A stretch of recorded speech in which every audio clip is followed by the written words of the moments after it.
దుగ్గిరాల మండలంలో చిరుగురులో ఏం జరిగింది?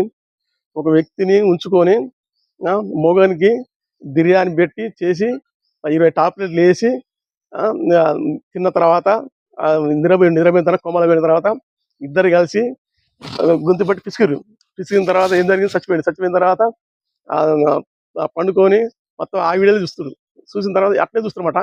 ఇదే విధంగా వేరే కాడ జరిగింది. ఏంటంటే బాయ్ ఫ్రెండ్ చూసుకొని సొంత మొగని కాళ్ళు చేతులు నరికి మెడకి అన్ని నరికి ముక్కలు చేసి గ్రైండర్ వేసిన తర్వాత బాగా తిప్పిన తర్వాత చేసిన తర్వాత ఏం చేసారు?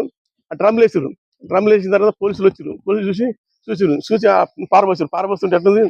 ముక్కలు పడుతుంది. అసలు ఈ ఆడవాళ్ళకి ఎందుకు వస్తుంది ఈ ఆలోచన? దేనికి వస్తుంది? ఈ ఆలోచన రావడానికి కారణం ఏంటంటే తల్లిదండ్రులు తప్పు. తల్లిదండ్రులు చేయబట్టే ఇట్లా జరుగుతుంది. తల్లిదండ్రులు ఎట్లా పెంచాలి పిల్లగాల్ని? చిన్నప్పటి నుంచి 5 సంవత్సరాల వరకు పెంచాలి. ఎట్లా? ఎవరైనా తప్పు చేసిననుకో, ఎవరైనా కొట్టి వచ్చిననుకో, ఎవరు తప్పు చేశారని తెలుసుకొని కొట్టాలి. 5 సంవత్సరాల వరకు తప్పులు చెప్పాలన్నమాట. ఎవరైనా 100 రూపాయలు తీసుకొచ్చానుకో, ఈ 100 రూపాయలు ఎక్కడైనా అడగాలి. తప్పు చేద్దాం, అబద్ధాలు ఆడొద్దు చెప్పాలి. తర్వాత మీ పిల్లగాళ్ళని కొట్టొద్దని చెప్పాలి. చిన్నపిల్లలు కొడతారుగా, ఊగనే కొట్టదు. ఏమైనా తప్పు ఉంటే కొట్టు, తప్పు లేకపోతే కొట్టద్దు చెప్పాలి. పిల్లగాళ్ళకి అద్దులు చెప్పాలన్నమాట. చెప్తే మంచి బుద్ధులు నేర్పితే మంచి బుద్ధులు వస్తాయి, చెడు బుద్ధులు వేస్తే చెడు బుద్ధులు వస్తాయి.